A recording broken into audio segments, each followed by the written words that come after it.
हरियाणा के लिए गर्व की बात है कि आज दुनिया में भारत का नाम हरियाणा के खिलाड़ियों ने रोशन किया। हरियाणा के सीएम नायब सिंह सैनी सरकार की खेल नीति के परिणाम स्वरूप पेरिस ओलंपिक में हरियाणा के 2 खिलाड़ियों ने मेडल जीता और दुनिया में परचम लहराने का काम किया। इसको लेकर के हरियाणा के युवा मुख्यमंत्री नायब सिंह सैनी ने दोनों खिलाड़ियों को बधाई और शुभकामनाएं दी हैं। एक रिपोर्ट जरा देखिए।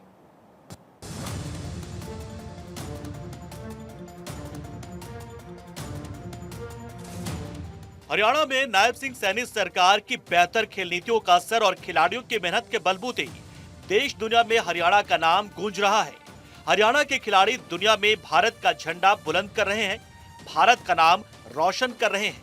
इस मौके पर हरियाणा के मुख्यमंत्री नायब सिंह सैनी ने कहा कि हमारे जांबाज खिलाड़ियों ने उत्कृष्ट प्रदर्शन करके हरियाणा का नाम ऊंचा किया है। 2014 के बाद प्रधानमंत्री नरेंद्र मोदी के नेतृत्व में खेलो इंडिया जैसे कार्यक्रम आयोजित किए गए, जिसके सुखद परिणाम अब सामने आ रहे हैं। हमारे खिलाड़ी अंतर्राष्ट्रीय प्रतिस्पर्धाओं में बेहतर प्रदर्शन करके देश प्रदेश का नाम ऊंचा कर रहे हैं। उन्होंने कहा कि युवा खिलाड़ियों को तैयार करने में सरकार भी बहुत मेहनत कर रही है और एक प्लेटफॉर्म देने का काम कर रही है। हरियाणा के लिए बड़ा गर्व की बात है कि हमारे खिलाड़ी दुनिया में भारत के परचम को लहराने का कार्य कर रहे हैं, तिरंगा लहरा रहे हैं। मैं उनको बहुत बहुत बधाई और शुभकामनाएं मैं देता हूं। आने वाले समय के अंदर हमारे हरियाणा के जांबाज खिलाड़ी और उत्कृष्ट परिणाम देते हुए हरियाणा के नाम को तो ऊंचा करेंगे, परंतु भारत का नाम भी दुनिया के अंदर रोशन करने का काम करेंगे। हरियाणा के मुख्यमंत्री नायब सिंह सैनी ने कहा कि हरियाणा में भारतीय जनता पार्टी प्रधानमंत्री नरेंद्र मोदी के नेतृत्व में तीसरी बार बड़े बहुमत के साथ सरकार बनाने जा रही है। उन्होंने कहा कि हरियाणा के लोग केंद्र में जिस पार्टी की सरकार होती है वो उसी पार्टी को मत देने का काम करते हैं। इसलिए पीएम मोदी की अगुवाई में हरियाणा में बीजेपी एक स्थायी और विकासशील सरकार बनाने जा रही है, जो लोगों की अपेक्षाओं पर खरा उतरती रहेगी।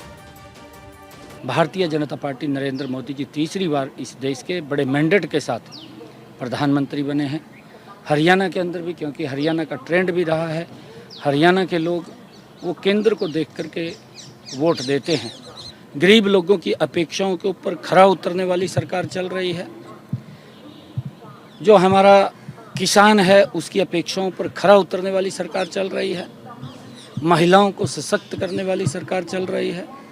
तो हरियाणा कैसे पीछे रहेगा?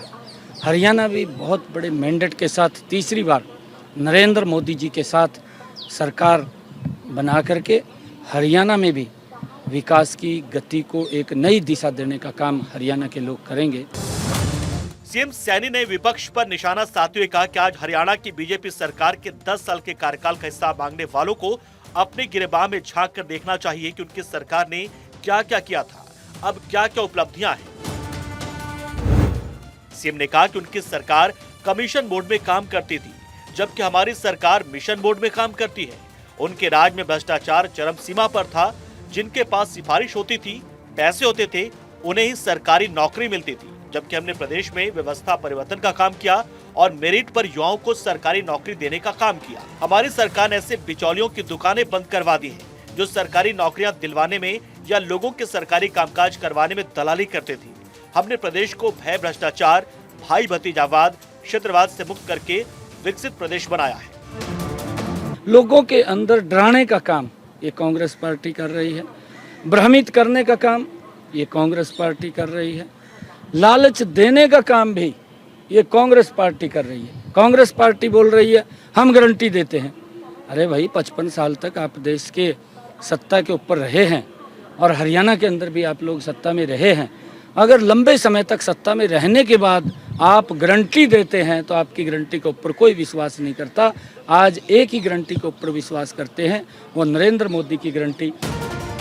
मुख्यमंत्री नायब सिंह सैनी ने विपक्ष पर कटाक्ष करते हुए कहा कि जिनके खुद के बही खाते खराब हैं, जिन्होंने भ्रष्टाचार, भाई भतीजावाद को जन्म दिया और लोगों को उनके हालात के ऊपर छोड़ने का काम किया, वे आज हमसे हिसाब मांग रहे हैं। हरियाणा में विकास की डबल रफ्तार, युवाओं को मिल रही है बिना खर्ची पर्ची के सरकारी नौकरियां, गरीबों का हो रहा है मुफ्त इलाज, किसान के खाते में सीधे फसल बीमा और मुआवजे की राशि जाती है, बुजुर्ग की पेंशन घर बैठे बन जाती है। 10 वर्षों में प्रदेश में 4-6 लेन हाईवे का जाल बिछाने का काम हुआ। यातायात को सुगम बनाने के लिए बाईपास, फ्लाईओवर और रेलवे ओवरब्रिज, अंडरब्रिज बनाने का काम किया गया। सीएम नायब सिंह सैनी ने कहा कि उच्च कोटि के शिक्षण संस्थान बनाने से शिक्षा के क्षेत्र में एक नए युग का सूत्रपात हो रहा है। आज हरियाणा के विकास की देश ही नहीं विदेशों में भी चर्चा होती है। मुख्यमंत्री ने कहा कि हम तीसरी बार सरकार बनाकर हरियाणा में विकास की गति को आगे बढ़ाने का काम करेंगे, इसलिए हम रचनात्मक बैठकें कर रहे हैं और लोगों से लगातार मिल रहे हैं। सीएम नायब सिंह सैनी के नेतृत्व में विकास पथ पर हरियाणा लगातार अग्रसर है। भारत 24 के लिए चंडीगढ़ से डॉक्टर थानेश्वर शर्मा की रिपोर्ट।